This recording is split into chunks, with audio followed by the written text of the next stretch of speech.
সকালে উঠেই বাসি গাজা, তারপর জেব্রা, গন্ডার, সজারু, শূকর, হনুমান যাকে পাবে তাকেই শিকার করে খেয়ে ফেলবে। এটা এমন উপজাতি যে সকালে উঠেই পুরুষ হোক কিংবা মহিলা গাজা লাগবেই। হাজ্জাবে উপজাতি, এরা মূলত খাদ্যের জন্য মধু, কন্দ, ফল এবং বিশেষ করে শুষ্ক মৌসুমে মাংস খায়। বানর, হরিণ, ছাগল, জেব্রা, গন্ডার, সজারু, শূকর সহ আরো নানা প্রাণী খেয়ে থাকে। মূল কথা হলো যেদিন যে প্রাণী পাবে সেদিন সেটাই তাদের খাবার।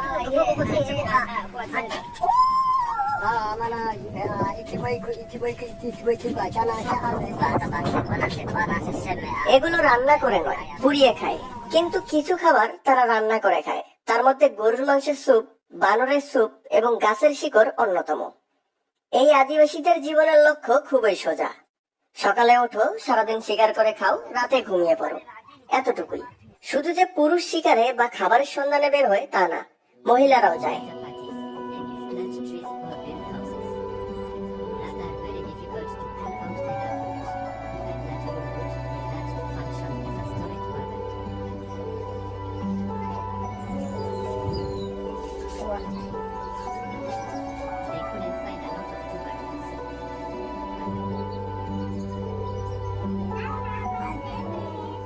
এই এলাকাটি ওল্ডুবাই গিরিখাত এবং লায়োটলির কাছে অবস্থিত। প্রাক ঐতিহাসিক প্রমাণ ইঙ্গিত করে যে শিকারী সংগ্রাহক সম্প্রদায়গুলি এই অঞ্চলে কমপক্ষে 50,000 বছর ধরে বাস করছে। হাজ্জা জনগণ ঐতিহ্যগতভাবে প্রায় 20 থেকে 30 জন লোকের ব্যান্ড বা ক্যাম্পে বাস করে। তাদের সামাজিক কাঠামো সমতাবাদী এবং অশ্রেণীবদ্ধ। এদের থাকার ঘর সাধারণত কিছু গাছ, গাছের লতাপাতা এবং ঘাস দিয়ে তৈরি করে। এরা তীর ধনুক দিয়ে শিকার করে।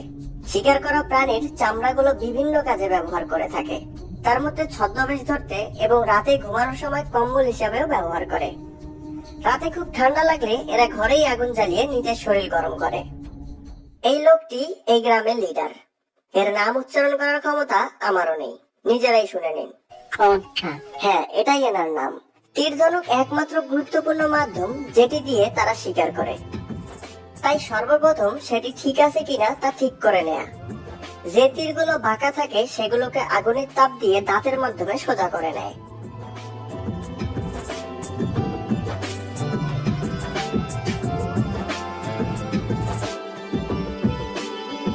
এরা সবাই নিজের তীর নিজেই তৈরি করে।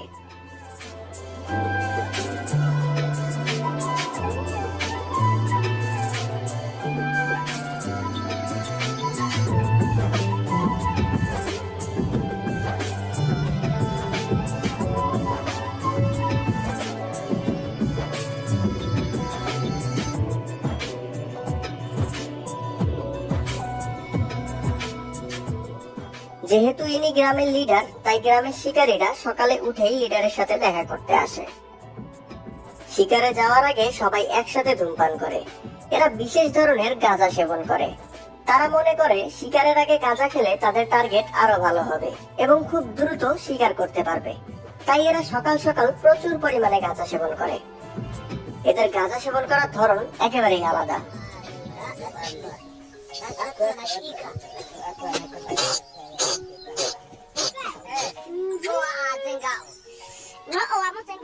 এরা কুড়াল ব্যবহার করে মধু কাটার জন্য, তাই শিকারে যাওয়ার আগে কুড়াল ধার করে নেয়।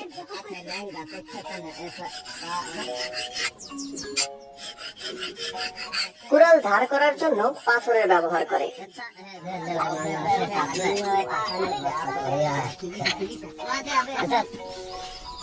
এখন তারা শিকারে যাওয়ার জন্য প্রস্তুত।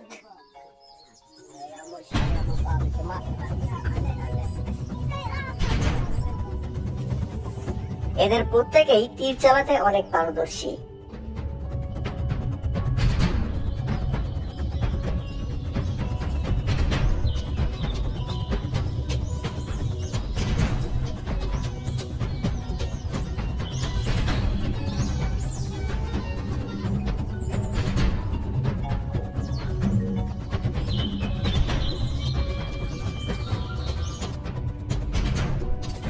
তারা কোনো প্রাণী শিকার করলে সর্বপ্রথম সেটিকে রান্না করার জন্য জায়গা খুঁজে বের করে। তারপর সেখানে প্রাণীটিকে পুড়িয়ে সবাই কিছু মাংস খায়।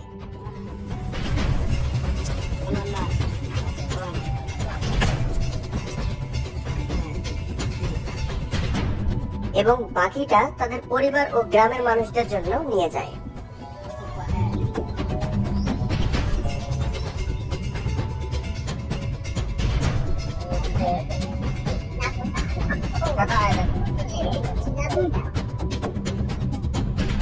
এদের মধু সংগ্রহ করার পদ্ধতি আরো আশ্চর্যজনক। গাছে কান লাগিয়ে মৌমাছির সন্ধান করতে থাকে। ভাইয়া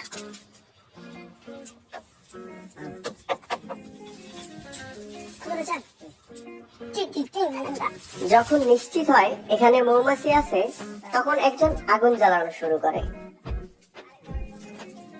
আর অন্যজন গাছ কাটার কাজে লেগে পড়ে।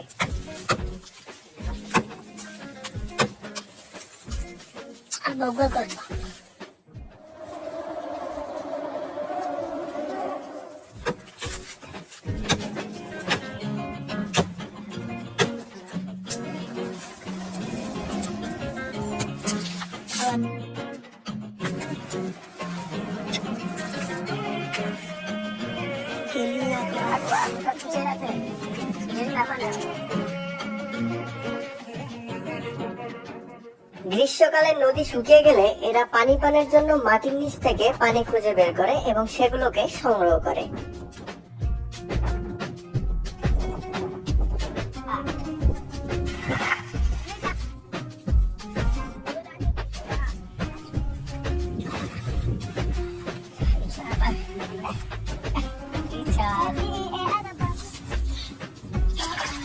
এই উপজাতিতে বিশেষ এক ধরনের উৎসব পালন হয়, যেখানে তারা নিজেদের তৈরি বিশেষ গানে নাচে।